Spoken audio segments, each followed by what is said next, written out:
안녕하세요. 포유환율연구소입니다. 오늘은 유동성이란 뭐고, 그 다음에 유동성 증가 또는 감소에 대한 오해와 진실이라는 주제를 가지고 나왔습니다. 아마 여러분들은 대부분 지금 착각하고 있는 부분이 이 부분이 아닌가 생각이 되는데요. 우선 패널들이 이 유동성 증가 또는 감소 원인이나 이런 것에 대해서 이해가 크게 부족하다는 느낌을 받고 있거든요. 제가 참 이 우리나라 이 교육 방법의 문제라고 보는데, 대학 교수들이 자기들은 이해가 된 것처럼 얘기하는데, 그 경우에 따라서는 대학 교수들이 이해는 못하고 암기하고 있는 것이 많습니다. 제가 몇 번 지적한 것도 있고 한데, 화폐를 모든 M2까지 중앙은행이 공급하는 것처럼 얘기하는 사람도 적지 않고, 그 다음에 본원 통화가 물가에 미치는 영향이 큰 것처럼 얘기하는 사람이 적지 않고, 그 다음에 GDP에 대한 이해 부족으로 1년 GDP를 가지고 주가지수 적정성 여부, 거품 발생 여부를 판단하는 사람도 적지 않은 것 같고, 여하튼 이 기초 지식에 대한 이해 부족 때문에 많은 피해자가 생긴다는 뜻에서 오늘도 어떻게 보면 가장 기본적인 얘기를 지금 하고 있는데요. 그러면 유동성이란 뭐냐? 흔히들 돈이라고 얘기하는 사람도 있거든요. 근데 이게 맞을 수도 있고 그 다음에 틀릴 수도 있어요. 맞다면 한 30% 맞는 얘기고 70%는 틀린 얘기입니다. 무슨 얘기냐면 구체적으로 얘기를 하면, 예를 들어 가지고 유동성이란 말은 흐르고 움직인다는 뜻이에요. flow and move라는 뜻이에요. 그러니까 흐르고 움직이지 못하면 유동성이 아니죠. 그런 측면에서 봐야 된다. 그리고 또 하나는 본원 통화량만 증가하면 유동성이 증가하는 것으로 착각하는 사람이 거의 99%인 것 같아요. 그렇지만 2009년 초 리만 사태 직후, 그러니까 일종의 금융위기잖아요. 은행이 망하게 생겼다 이 소리예요.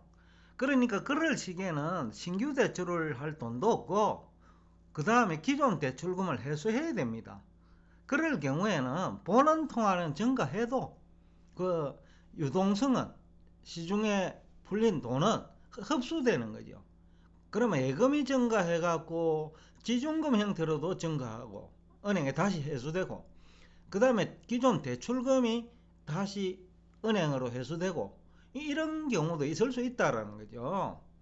그래서 경기 불황이 되면 이와 비슷한 사건이 발생하고, 요즘도 그 비슷한 사건이 발생하기 때문에 오늘 제가 이 유동성이 증가 또는 감소에 대해서 다수가 오해하고 있는 부분을 얘기하고 있습니다. 그 다음에 이제 경기 불황 초기에는 유동성은 증가해야 된다고 해야 되는지 감소해야 되는지 모르겠는데, M2는 증가하는 경향이 있습니다. 왜 이런 현상이 나타나느냐 하면, 대기업들이 그 돈을 현찰로 가지고 있지 않거든요. 투자를 하는데 묶일 수 있고, 주식에 투자했는데도 묶일 수가 있고, 채권에 투자한 상태에서 채권 가격 하락을 하면 또 돈이 묶이는 경우가 생긴 거거든요. 그럴 때 이제 또 대기업들은 금리가 낮을 때 오히려 돈을 확보합니다. 그 확보한 돈은 유사시에 대비한 돈이기 때문에 그 일반 시중에 돌던 돈이, 그러니까 흐르고 움직이던 돈이 대기업 예금 계좌에 딱 들어가고 묶인단 말이에요. 그런데 M2는 증가하는데 돈은 안 도는 거예요. 그런 현상도 나타날 수 있다라는 얘기를 지금 하고 있고요. 그 다음에 자산시장 양극화 현상이 나타나더라도 유동성이 증가 또는 감소합니다. 2020년처럼 5월부터 올해 3월까지가 대표적인 해인데, 돈이 주식시장으로 이동해가지고 돈이 이제 정시를 중심으로 잘 돌았단 말이죠. 그러다 보니까 기업 실적이 예상보다 높은 거죠. 그런 경우에는 돈이 제대로 돌았다고 얘기할 수가 있습니다. 경기는 어려웠지만 특정 기업 중심으로, 특정 시장 중심으로 돈은 잘 돌았다는 거죠. 그러다 보니까 기업 이익이 증가하는 거예요. 그래서 미국의 투자은행에 이익이 크게 증가한 배경이기도 해요. 그 다음에 그 온라인 쪽에도 그 돈이 제대로 돌아간 거예요. 그래서 미국의 상장기업 실적을 보면 그 굉장히 기대보다도 실적이 좋아가지고 최근에 그 경제 성장률은 3분기에 둔화되었음에도 불구하고 기업 이익은 크게 증가하는 거예요. 그러니까 유동성에 대한 이해가 잘못되면 이게 주식 투자를 해야 되는 시점에 또 매도를 하게 되거나 이런 일도 생긴다는 거죠. 더군다나 그 반대 방향으로 가격이 그 변할 때 이익이 생기는 그런 상품도 있잖아요, 요즘은요.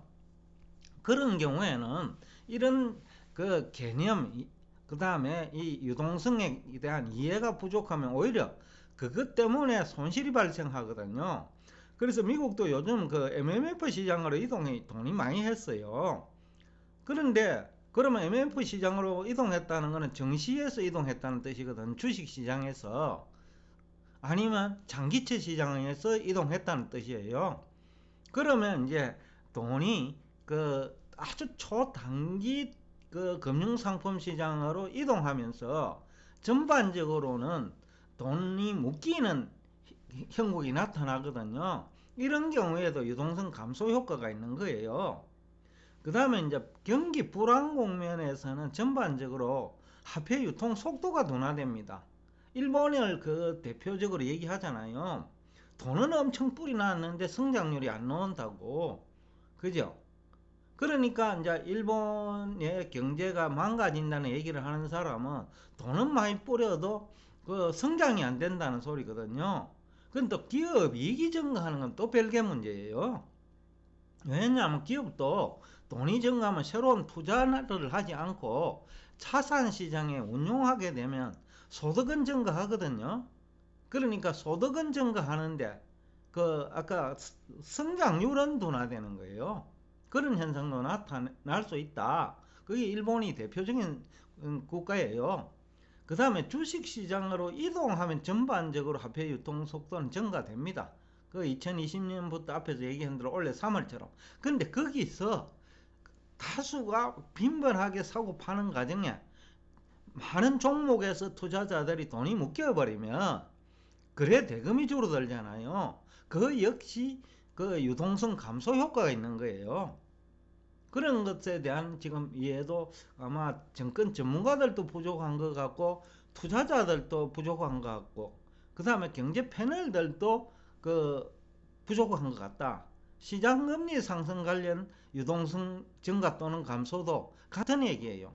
전부 기준금리 중심으로 얘기한다는 자체가 그래 왜 기준금리 얘기하나요? 긴축을 얘기하면서 그 얘기를 하거든요. 그럼 시장금리가 먼저 상승하해가 있기 때문에 올해 같은 경우에는 3월 초부터 사실상은 시장금리가 상승했잖아요. 그러니까 채권 시장에서 벌써 유동성 감소 효과가 나타난 겁니다. 그동안에 장기채 시장에 많은 돈이 돌았는데 장기채 시장에서 돈을 가지 않고 그 단기 상품 시장으로 간다는 것 자체가 그 특정 시장에 있어서는 또 유동성 감소가 일어나죠. 그러니까 장기채 시장에서는 유동성 감소 현상이 나타난다는 거죠. 그러니까 이 유동성이라는 이 용어 자체를 정확하게 이해를 해야 여러분들이 자산 시장에서 손해를 볼 수 있지 않다는 거죠. 또 유동성이 감소하더라도 기업 이익은 증가할 수 있다는 거죠. 그런 측면에서 오늘 제가 이 주제를 가지고 나왔고 지금 미국 정치 거품 얘기를 하시는 분도 대부분이 GDP를 가지고 얘기한단 말이에요. 그걸 보면 이제 그 화폐 유통 속도에 관한 얘기라는 거죠. 화폐 유통 속도가 빨라지면 그 GDP 성장률이 높거든요. 물론은 이제 기업 이익도 증가할 수도 있어요. 그렇다고 반드시 기업 이익이 증가하는 건 아니에요. 왜냐하면 망하는 그 회사들 많잖아요. 그 성장하면서. 그러니까 그 현금이 없어가지고 망할 수도 있고, 그죠? 그 지금 중국 부동산 회사들이 대부분 그런 거죠. 그런 회사들이 많기 때문에 성장은 하는데, 그러니까 장부상 그 부동산은 많아요. 그러니까 공정법 단계별로 매출액은 증가하는 거예요. 그런데 기업은 망한다는 거예요. 그러면 기업 이익은 없는 거죠. 그런 현상도 나타날 수 있다. 그래서 유동성 증가 또는 감소와 기업 이익과는 아주 밀접한 관계가 있기는 하지만 그렇지 않을 수도 있다 라는 것까지 이해를 해야 여러분들이 자산시장에서 실패하지 않을 수 있단 말입니다. 그 다음에 이제 마지막으로 제일 중요한데, 원자재 가격 상승 시에는 세 가지 측면에서 유동성 감소 효과가 있습니다. 이제 미국과 다른 나라는 또 달라요. 미국은 달러 있고라는 왜 하니까 환율 문제는 없는 거예요. 또 환율 상승에 따른 물가 상승 문제는 별로 없는 거예요. 그런데 다른 나라는 원자재 가격 상승하면 세 가지 측면에서 미국과 다른 효과가 나타나요. 유동성 감소 효과가 더 크다라는 거죠. 원자재 가격이 상승하면 우선 달러로 표시되는 그 원자재 거래를 해야 되기 때문에, 그러면 일단 원자재 가격이 20% 올라가면 달러 개념으로 20%가 더 필요한 거예요. 그러면 우리나라 기업들이 원자재를 구입하려고 하면 20% 많은 돈이 그 시중은행에 들어가야, 또 외환은 누가 관리합니까? 중앙은행이 관리하기 때문에 한편으로는 기업이 달러 공급을 해내지만 또 그 중에서 또 일부를 원자재 시장에 흡수를 해가는 거예요. 그러면서 이제 유동성이 쉽게 하면 괴리된다라는 표현을 해야 될 것 같는데, 수출 시장은 그나마 돌아가는데 수입 시장은, 그러니까 전력회사라든지 그죠? 정유회사라든지 이익은 증가하지만은 일단 석유를 수입하려고 하면 더 많은 돈이 필요한 거예요. 그러니까 중앙은행에 돈은 들어가고 시중은행에 돈은 들어가고 이익은 증가하는 구조가 나오는 거죠. 그러면 제3의 피해자가 생긴다는 거예요. 그게 가계일 수도 있고, 그죠? 왜냐하면 물가 상승을 이어지기 때문에 석유 가격이 상승하면 휘발유 가격, 경유 가격이 올라가면 가게는 소비 여력이 약해지는 거죠. 그게 화폐 유통 속도 둔화지요. 그게 결국은 시장 내에서 정유회사는 돈을 벌고, 또 가게는 실질 소득이 감소하고, 또 다른 한편에서는 전체적으로 유동성이 은행으로 빨려 들어가고, 이런 복잡한 과정을 다 가지고 있는 거예요. 그렇기 때문에 기업별로 유리한 기업이 있고 불리한 기업이 있다는 거예요. 그래서 유동성에 대한 이해가 부족하면 자산시장에서 실패할 수 있다. 참고로 제가 이제 애널리스트 팀장할 때 면접을 보면 주로 애널리스트들은 스카이대 출신이 오는데, 요즘은 K는 빠지고 SY 출신들이 오는데, 저는 항상 초등학교 6학년 수준의 질문을 하는데 대답 잘 못해요. 그러니까 산수조차도 이해를 못하고 외웠다라는 얘기죠. 외워버리니까 수학도 외우고 물리학도 외우고 경제학도 외우고 교수들도 외우고, 그런 현상이 곳곳에서 감지돼요. 공영방송에 나오는 교수도 경제학을 이해하지 못하고 암기하고 있다는 것을 인상을 지울 수가 없거든요. 그러다 보니까 지난해부터 미국 경제 몰락 내지는 미국 증시 폭락, 근데 1년 동안에 거의 한 30% 올랐단 말이에요. 나스닥 같은 경우에는 30%가 아니죠. 종목이 그냥 나스닥 100 같은 경우에는 40% 가까이 올랐단 말이에요.